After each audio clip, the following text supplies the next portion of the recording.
won't ever get to take my place. Welcome to Good Morning Friday, May 12, 2023.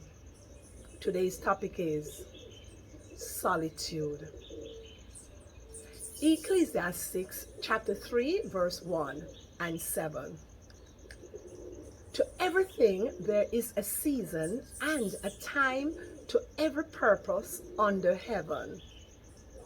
A time to keep silence and a time to speak.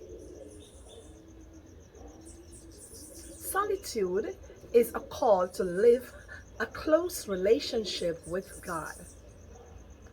A close relationship in silence, so we can hear God speak to our hearts. It is a time when we walk and talk with God, just by ourselves. 1 Kings 19 verse 12. That the prophet Elijah, who was used to seeking God, recognized the divine presence. It's a divine presence. For him henceforth, silence and God seem to be identified. For God speaks in silence, and silence alone seems able to express him. And after the earthquake, there was a fire, but the Lord was not in the fire. And after the fire, there was the sound of a gentle whisper. And after the earthquake, fire, but God wasn't in the fire. And we know after the fire, a gentle and quiet whisper. Elijah, lifted up by the power of the Spirit, the prophet is suddenly left to his own strength, and he understands through the trial that he cannot achieve anything by himself. This is a solitary awareness. It is the interior humiliation of the divine instrument and of the contemplative. But as it deepens his soul, it prepares him for the new graces and new mission. That's silent. 1. Solitude brings reward. Jesus told his followers, "But when you pray, go into your room, close the door, and pray to your Father who is unseen. Then your Father who sees what is done in secret will reward you." You can read Matthew 6 verse 6. This doesn't mean that we should avoid public prayer, no. But it is the greatest rewards belong to the person who seeks diligently and spends time alone with God, the Heavenly Father. Number 2, solitude is a worthy priority. Mark's Gospel says, very early in the morning, while it was still dark, Jesus got up, left the house and went off to a solitary place where he prayed. Yes, Jesus could have prayed anywhere, of course, and he often did pray in public. He did pray in public among crowds where others could hear and perhaps participate along with him. But there's a time where he go by himself, solitude. He make that a priority, that he go by himself with God alone. If he did, why shouldn't we? Number 3, solitude provides perspective. Let you have a vision. Luke described one occasion when Jesus went out to a mountainside to pray, and he spent the night praying to God alone. When morning came, he called his disciples to him, and there he chose 12 disciples. So he contemplates with God. He spent time with God for wisdom to choose his disciples, whom he also designated apostles. You can read Luke 6, verse 12 to 3. Number 4, solitude aids recovery from activity. It rejuvenates, it revitalizes a person's. It gives you rest in mind, body, and soul.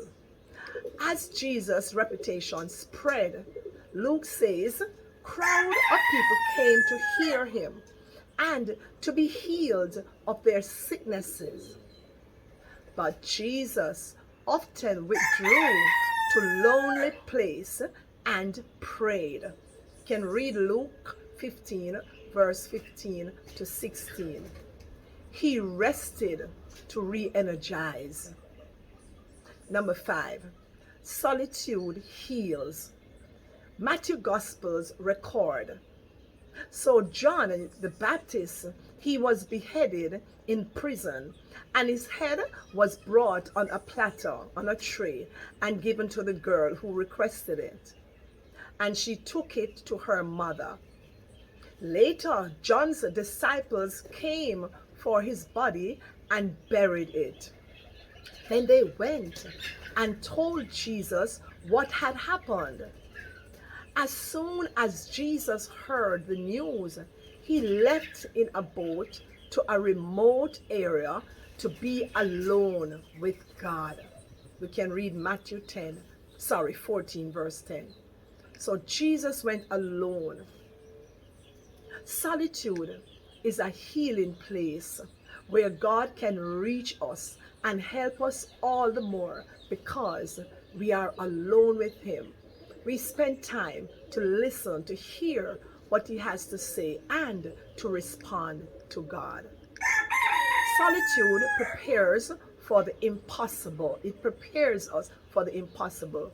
Luke describes Jesus' actions as he faced the most daunting episode of his life. Jesus went out, as usual, to Mount of Olives, and his disciples followed him. On reaching the place, he said to them, pray that you will not fall into temptation. He withdrew about a stone's throw beyond them.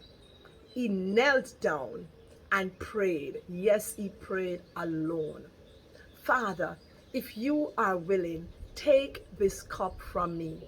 Yet not my will, but yours be done.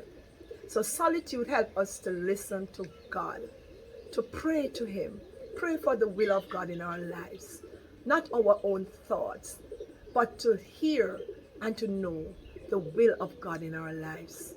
When we take time to be in his presence, he bestows abundant salvation, healing, deliverance, holiness, and power.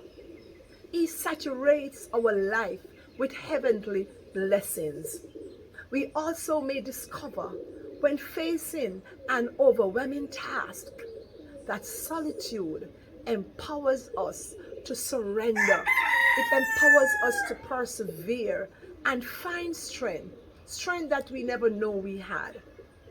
There is reward and recovery, perspective and power and preparation in solitude. I wish for you, all mothers who nurture their children, who care for other children, I wish you solitude, that you find time to rest, find time to relax in the Lord, find time to face off with God. Hear what God is saying. Don't be afraid to be alone with our Maker, so that we can be strengthened, so that we can relax, re-energize, and be strong to deal with our children and other children. God bless you. This is Reverend Sharon Martindale. And remember, love. Love changes everything. So go out in the world and fill it with love. Happy Mother's Day. I will work. worship you, Jesus, in all that I do, so that no sticks, no stones, no, won't ever get to take my place.